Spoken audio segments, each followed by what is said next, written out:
55 miles. That's all that separates the coast of Florida from a port Beijing helped build. Not in Africa, not in Asia. Right there. And Washington didn't see it coming. Or maybe it did, and just didn't care.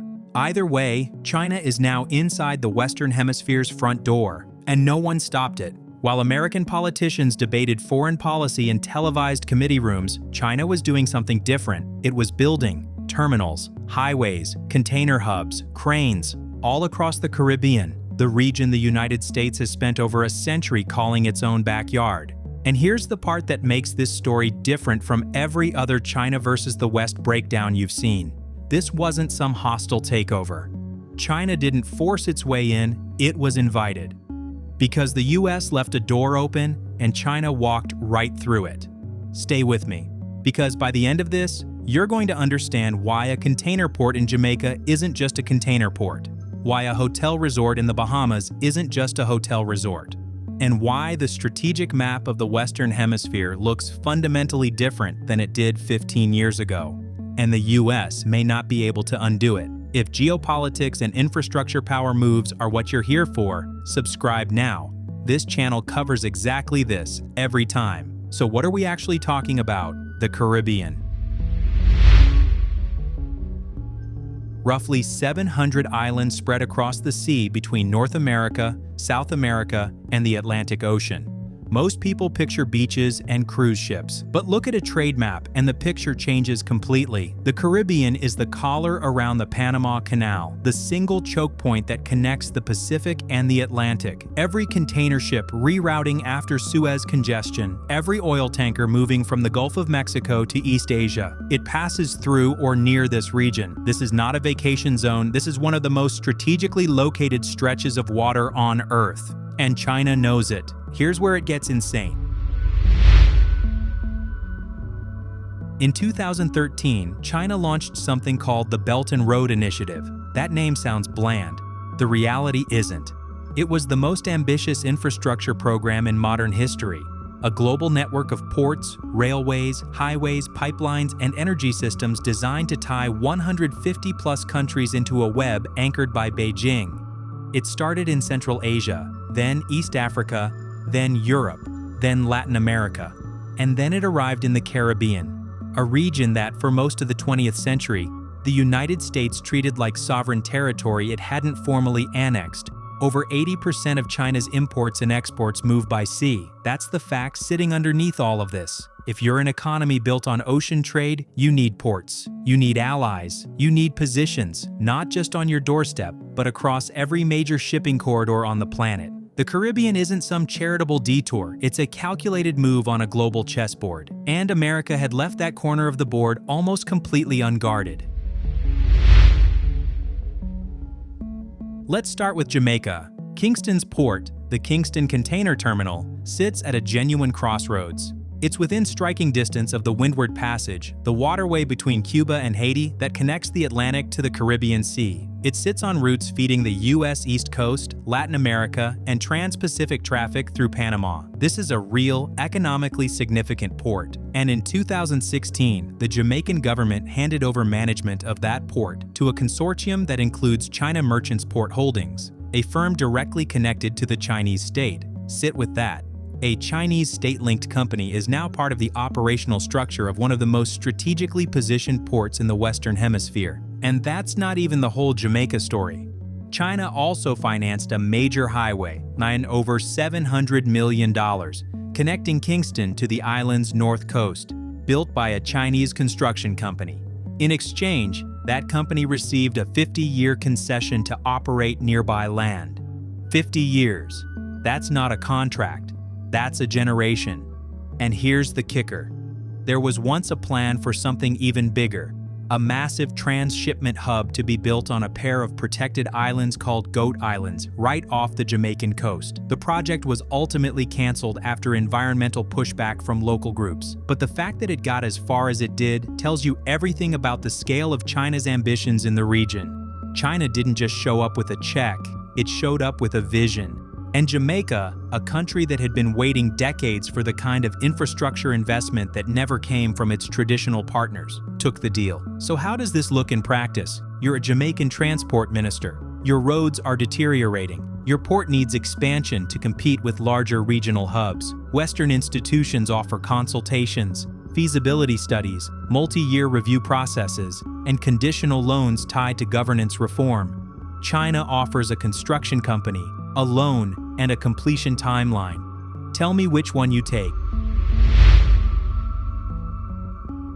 Now move north to the Bahamas, specifically to Freeport on Grand Bahama Island. Here's the number that stops every U.S. military planner cold. Freeport is 55 miles from the Florida coast. 55 miles. That's closer than many American cities are to their nearest state capital, and it's been expanded into a major transshipment hub, designed specifically to handle the larger post-Panamax vessels that now come through the expanded Panama Canal, using billions in investment from a Hong Kong-based firm with close ties to Chinese interests.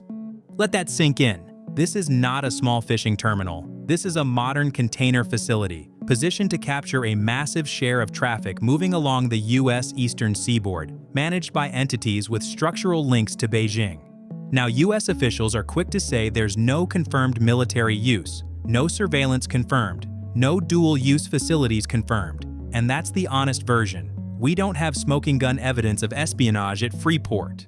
But that's almost beside the point. The concern isn't what's happening today. The concern is what could happen in a crisis. What leverage looks like when you have commercial infrastructure 55 miles from Miami and you need a concession. That's the game China is playing. Not war, not even confrontation. Leverage. And leverage doesn't announce itself until the moment you need it. The Bahamas picture gets broader. In Nassau, China financed the Baha Mar Resort, a $4 billion development that became one of the largest hotel complexes in the entire Western Hemisphere. There's also a national stadium, roads, public infrastructure. The Bahamian government got projects built. Thousands of jobs were created, but those projects come with loan obligations that extend decades into the future. And they come with a quiet political reality. When Beijing calls, Nassau has to answer. Here's where it gets geopolitically sharp. Cuba, 90 miles from Florida. A country Washington has been trying to isolate economically since 1962. And China has been busy there too. Chinese companies helped modernize the port of Santiago de Cuba, a $120 million loan financed by Beijing, built by China Communications Construction Company, a state-owned firm. The port was dredged, deepened, expanded to handle larger vessels. And in Mariel, on Cuba's northwestern coast, the port built originally with Brazilian support, Chinese cargo is now a regular presence. Equipment, energy supplies, construction materials. The strategic geometry here is almost too obvious. Cuba sits at the western entrance of the Windward Passage.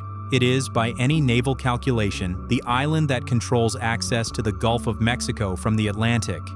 The U.S. has spent 60 years trying to keep Cuba economically strangled. China just helped keep Cuba's port infrastructure functional and modern. The U.S. didn't miss this. It sees it. It just doesn't have a clean answer for it. Now here's the second layer story, the part that doesn't get told often enough. When you look at the pattern across Jamaica, the Bahamas, Cuba, and dozens of other countries in the region, what you're seeing isn't military aggression. It's economic seduction, and it works for a specific reason. China's playbook is consistent: offer financing, often at low interest, send a state-owned construction firm, deliver the project, include technical training, sometimes scholarships, sometimes equipment donations, and do it with almost no political conditions attached, no governance requirements, no democratic reform benchmarks, no public sector restructuring tied to disbursement. For small island nations carrying aging infrastructure, rising debt, limited export revenue, and hurricane damage that regularly wipes out years of economic progress, that offer is not an easy one to refuse. The critics call it debt trap diplomacy. They point to Sri Lanka's Hambantota port, where unpaid loans eventually led to a Chinese firm taking over operations on a 99-year lease. That case is genuinely more complicated than the headline version. It involved a Sri Lankan government making poor financial decisions, not just Chinese predatory lending. But it became the reference point, the cautionary tale, the phrase that US and European officials now repeat every time a Belt and Road project is announced in a developing country. Here's the honest version of that argument. In the Caribbean, no such takeover has happened. China has restructured debt when asked. It has canceled some interest-free loans outright. No Caribbean government has had port assets seized. So the debt trap framing, while useful as a warning, overstates what has actually occurred in this region. And when US officials use that framing to discourage Caribbean nations from taking Chinese financing, those governments notice the irony. Because where were the alternative offers? That's the question that keeps surfacing. And it's the most damning one for Washington. For decades, the United States' approach to Caribbean development was, let's be blunt, minimal. Aid, diplomacy, disaster relief, trade agreements. But not what these governments were actually asking for. Large-scale, long-term infrastructure financing delivered on a practical timeline. Not 15-year feasibility cycles. Not conditionality frameworks that feel, from the receiving end, more like political leverage than assistance. China offered something different, and whether or not you approve of Beijing's motives, and you shouldn't naively assume benevolence, the effect on the ground was real. Ports got built. Highways got paved, container capacity increased, and China, by financing and sometimes building those projects, locked in relationships that will now span decades. Let me be direct about something, because this channel doesn't do propaganda. China's Belt and Road Initiative has real problems. Some projects have been overpriced, some loans have carried terms that squeezed governments who didn't have the capacity to properly evaluate them. There are documented cases of Chinese construction firms shipping in labor rather than hiring locally, reducing the economic benefit for host countries. China's own domestic infrastructure has challenges. Economic pressure on construction firms, overcapacity in its industrial sector, and a slowing economy that has actually reduced BRI spending in recent years. The Chinese government is not a selfless actor. It calculates interests. It pursues strategic advantage. And the presence of Chinese-linked firms in proximity to US military shipping lanes is a legitimate security concern, not paranoia, a legitimate concern. Any clear-eyed analyst has to hold both things at once. These projects delivered real value to real countries, and they advanced Beijing's geopolitical position. Both are true. Pretending otherwise in either direction is just advocacy, not analysis. The deeper story here is about a power vacuum. The United States built its post-war dominance partly by being the world's lender and builder of last resort. The Marshall Plan, international development institutions, bilateral aid, that model worked when there was no alternative. When China became the alternative, Washington discovered that relationships built on assumption and proximity don't hold up against relationships built on concrete and cranes. There's a reckoning inside American foreign policy circles right now. New programs have been announced. The Partnership for Global Infrastructure and Investment attempts to counter BRI, pledges for clean energy investment in Caribbean nations. Some of it has started moving, but it's moving slower than Chinese capital did 15 years ago. And the ports are already built. Here's the thing about infrastructure, it doesn't wait. Once a terminal is operating, once the cranes are up, once the trade routes are established around a new hub, those patterns calcify. Companies reroute their logistics, shipping lines sign long-term contracts, economic dependence deepens. China understood this. You build the infrastructure first, and the relationship follows. The United States is now trying to build the relationship first and hoping the infrastructure follows. History suggests that's the harder path. There's a line attributed to Thucydides about the Athenians and the Spartans. The strong do what they will, and the weak suffer what they must. But that's not quite what's happening here. The Caribbean nations involved aren't simply suffering. Many of them made rational choices given the options in front of them. They looked at the offers on the table. They chose the one that built something.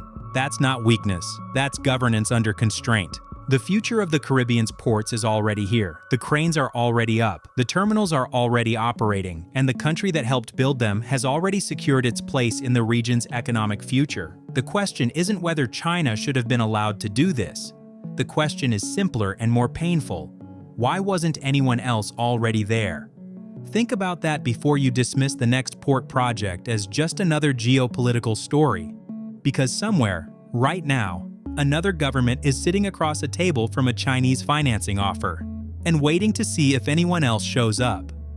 If this channel is going to keep covering the real story behind global infrastructure and power, not the talking point version, subscribe. And tell me in the comments, should developing nations turn down Chinese financing to preserve someone else's geopolitical comfort? Or is that a demand only rich countries can afford to make?